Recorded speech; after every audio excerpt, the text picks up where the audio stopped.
পৃথিবীতে যদি কোনো ফলের স্বর্গরাজ্য থাকে সেটা হচ্ছে চায়না।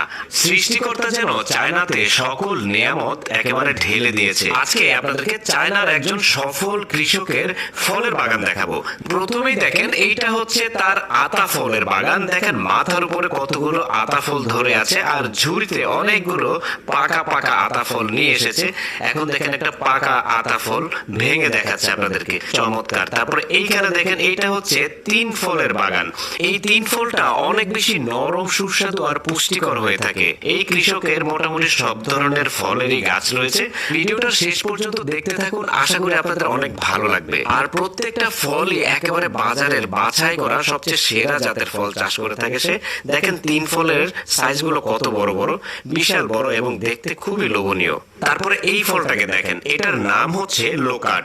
ছোট্ট একটা গাছের ভিতরে কি পরিমাণ রসালো ফল ধরে আছে আর দেখতে